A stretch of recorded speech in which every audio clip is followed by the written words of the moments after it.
All right. Happy Halloween, everybody. We are here today with Murray. Is it Oles? That's right. All right. It was Oles or Oles. Wasn't sure. I We had get got it both. right the first time. President of Chalex Corporation. And it says here in LinkedIn, Murray, that workflow management for marketing communication projects through the use of SmartFlow and integrated third-party tools. Boy, I that sounds really smart, but I have no idea what that is. Why don't you tell us about it? Well, I think we've been in the business for a long time as custom software developers, and Okay. we've worked a lot in the retail space with convenience store distributors and on-site systems to manage just-in-time point-of-sale activities and packaging activities and rollouts of different kinds of businesses. And so we wrote a lot of different software over the years, and it was all rolled up into a custom code package that here we are 22 years later, and we're past version 11. And SmartFlow is a ever evolving tool that, when the AI situation came along, recognized that it was a precursor. You have to have your business processes in place before you can begin to automate things. And understanding those processes is this no small task, especially the larger the enterprise or the more diverse it is. Everybody has a business model, but we discovered early on that at the core of all of this was the workflow, the business process. Mhm. And it starts with, making a sales call, and it ends with, cashing some checks and delivering products and everybody shaking hands. So all along that supply chain, there has been a disconnect that we felt we would try to fill in some way or another, whether it was working with the convenience store chains across the country or the brewers that were trying to bring new products to market in the form of new cans and new kinds of spirits and alcohol and THC infused.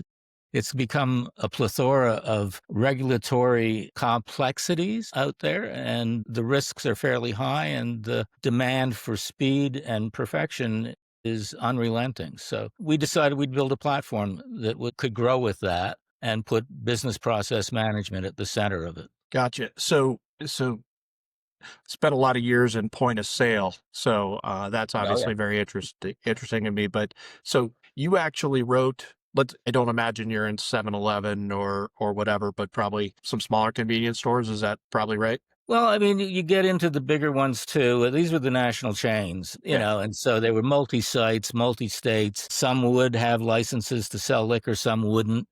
Some would have parts of the store that would rotate on a seasonal basis, while other Hmm. parts of the store would rotate, on a calendar or a marketing calendar basis. It was all these complexities. In Hmm. in the gas business, it's a roll-up of gas stations that get bought up. Hmm. So the footprint of the layout of the store is going to vary tremendously. And whether or not the pump topper is this size or that size is in the minutia, but it's bloody difficult when the styrene shows up and doesn't fit the frame on top of the pump. And all of these details AI can really help with. You can essentially store this information and allow a category manager to make a decision that he wants to put this kind of a promotion in front of this market at this period, and in these stores, in these amounts, in these percentages, with this kind of uplift of expected profit. Gotcha. Wow. What anybody normally thinks of point of sale and for convenience, they're generally thinking, okay, I'm going into a 7-Eleven and I'm gonna, bring this stuff up to the register and they're gonna check out. But it sounds Yeah. like based upon what you've just told me, you're doing kind of labor management,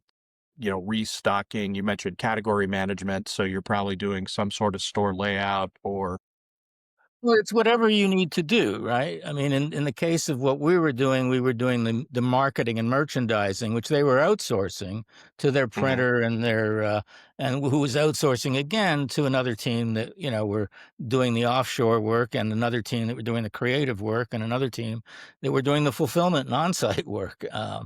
That's the way the model seems to be, is the supply chain components come together on almost like a project by project basis. So you mentioned being a developer, and I know we've gone in there.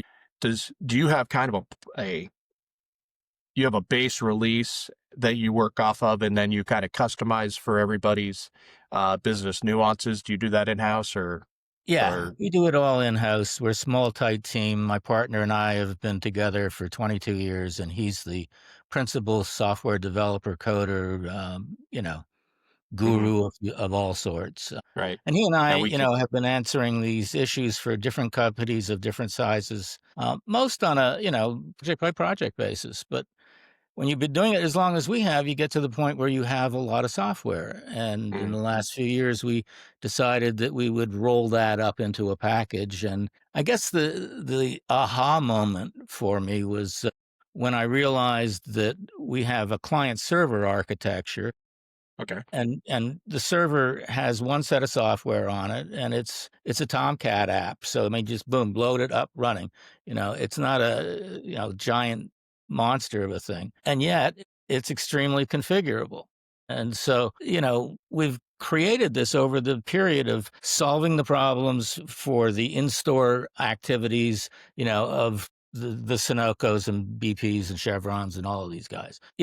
And then going into the Miller Coors and those guys and working with their marketing side in terms of, a whole different language of deliverables, just what they call things in the production departments, the same exact nomenclature, has a totally different ontology to it, and so you're working with different languages in the pharmaceutical side of things to bring new products to market. They bring them through vehicles. Other people, they call them promotions. Other people, they have all kinds of ways of talking about the process that confuses the people trying to write software to fit the process. So you end up with very process specific software out there.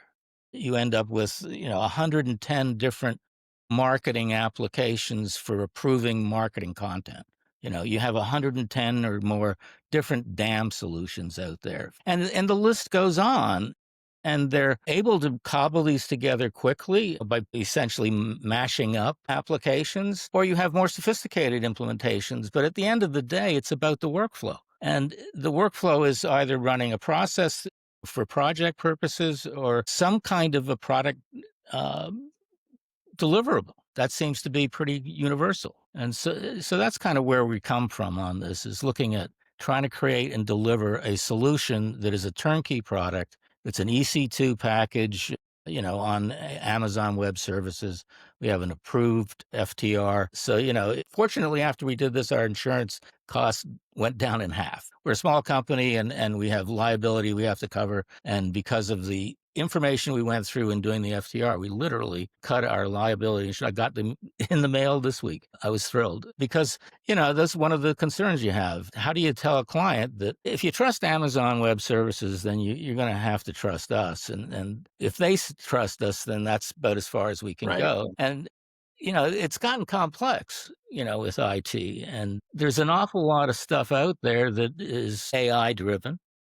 Mm, And we went down that path and are partnering with Amazon Web Services through their marketing program on the kinds of innovations they're doing. And they looked at what we're doing in terms of the client server thing, and we're instrumenting the line between the two. I don't know if you're code savvy, but we're capturing the digital stream that's going back and forth, everything that's happening on the client side in real time, and we're filtering it by essentially business logic so that you can get instant information about whatever you're doing with your process based on the project, the brand, the timing, any kind of conflicting activities. And because it's one set of code, then everybody essentially has the same learning right. model at the base of the AI model. And we pull those instrumentation strings across multiple servers to create an anonymous view of workflows and workflow efficiencies. And Gotcha. that just fell out of the sky. I didn't know we were going to be able to do that. I just developed a system that had all of these capabilities. And then AI comes along and says, well, if you don't have the data, you got Jack. And that's really true. And as you start looking at why do a small client, whatever client it is, they have a workflow. They care about AI relative to their workflow. And yes, the layer in between that is the natural language stuff that can talk to you in any language and spit it out in 100 The new Swiss AI model, they got 1,500 languages in it, and it's open source. So we're in the first signs of the first sets of waves of the Mhm. AI implementation and development. The bet is big, and they say Wall Street's completely floating on the bet. And Right. yeah, is it a bubble? Is it a bet? It's both, right? Sure. And these we know these waves come and go. People use PDF files today, and they were announced by Adobe as a proprietary format in 1985, and they would announce it as the elimination of print in Hmm. 1985. Look Hmm. around you, print's still here. Now PDF, yes, but they released it to the public in a new format in the mid 90s.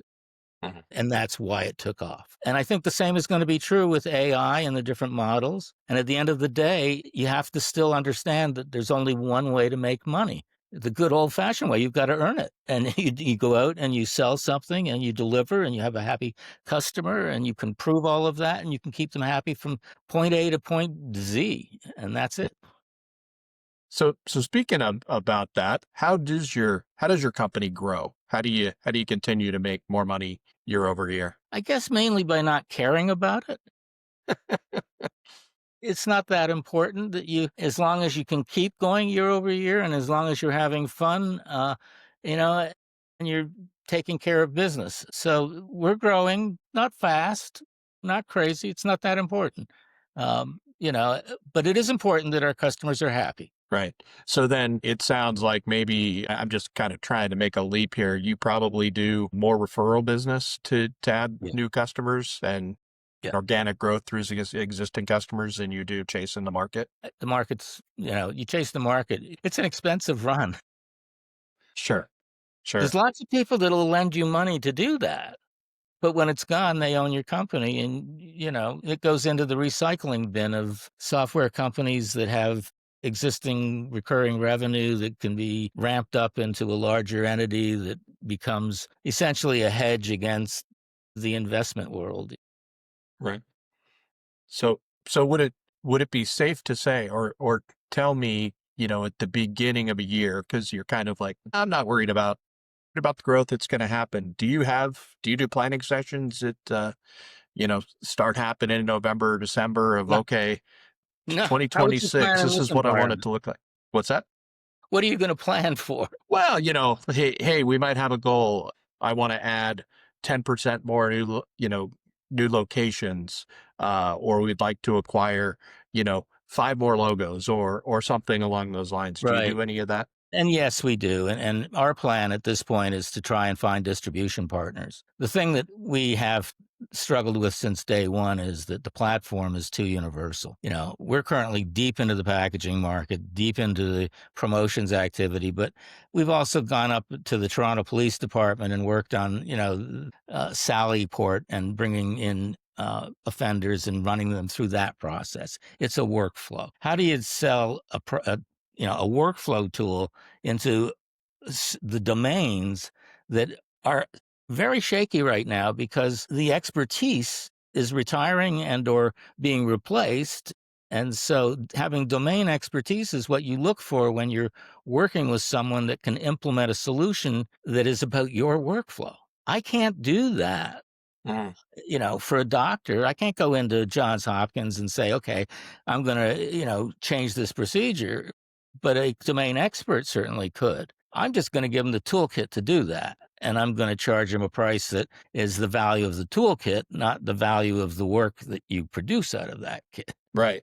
So you're kind of looking to expand a partner network Yeah, in kind of the language that exactly. I would use. So how do you go about finding the right partners? I guess we're doing that here. I hope that's going to be some kind of help.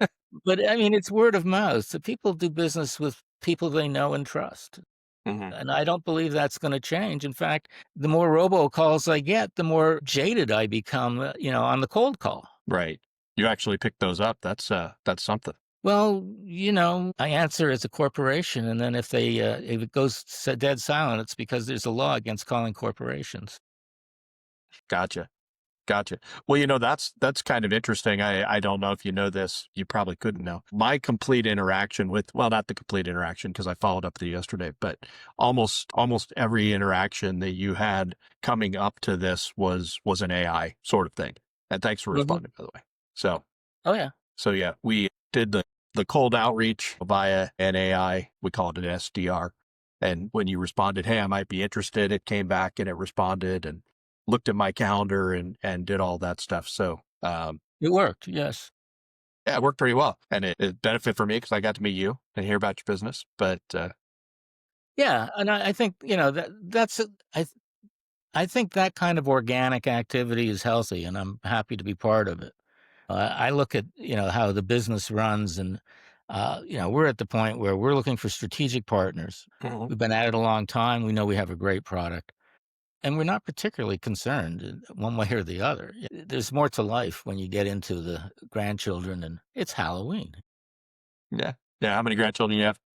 I have two, and Yeah. we have all the stuff ready to go. It's so they're all close to you. Oh yeah, they're just down the street and around the corner. They don't have to cross the street to get here. Oh, that's great. That's Yeah, great. you gotta smell the roses because they Yeah. do die. I got a buddy, Jack, who wrote a book called Life by Design. And when I hear like what you were just talking about, it kind of that sounds like, yeah, you designed that. I want to be close to my grandkids and not have them cross the street. No, don't have to cross the street. We're happy here. We're on the eastern shore of the Chesapeake Bay. It's Oh, farmland. It's a different culture when you cross the bay. yeah. I've never seen the Chesapeake. I hear it's beautiful. It really is. It's worth a week or so. Just find somebody with a decent boat and cruise the bay. It's the only way to go. Yeah. Yeah. That sounds good. Well, hey, so you mentioned that you're using AI in your products, and that's obviously the big buzzword.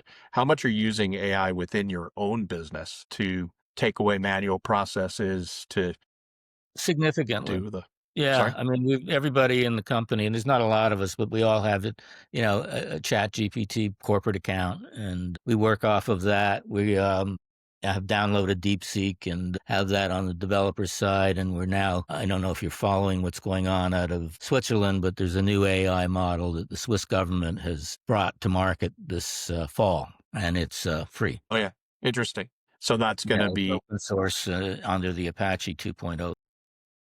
gotcha. So that's intended to compete with the Chat GPTs or the Well, Groks or I those think sorts of so. things. I mean, at the end of the day, the problem with AI is that the amount of power that you're throwing at this natural language, ability to talk to a computer in any language, that sort of thing. That's a lot of computing power. And I mean, you're talking about cities that can be powered when you're trying to do this. Remember, this is the first wave. This is the first wave. I mean, think of it as Edison and the wooden filament on his light bulb. It's the first spark, I mean, we're going to fail in some places, hopefully not in huge ways. And hopefully, people understand that there is no free lunch. You still have to get up in the morning and you do have to go to work. Whether you have, a technical aid to make you more efficient, well, that'll maybe make your work happier. But I like to work.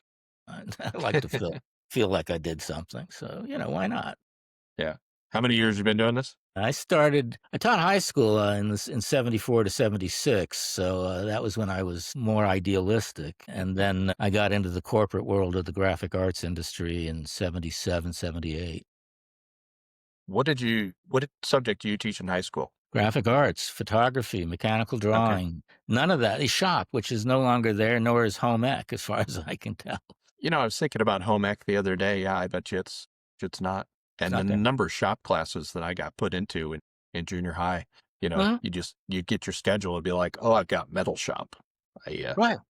I guarantee you I wouldn't have picked that for myself, but it was kind of interesting. Yeah, I mean, it's just changed a lot. I'm not saying it's for the better or the worse, but, I think people have to take control of their destiny. It's there for you. Don't expect Right. somebody else to do it. Right. Yeah, I was kind of hoping you were going to say you were a history teacher because I was just thinking, 74, 76 time frame, thinking of what, the Nixon era and Oh, all yeah. that. It was Oh, an yeah. interesting time to be a high school teacher, I think. I think Nixon was resigned in '72, was it? I think. Is that right? I was in college when he resigned. Okay.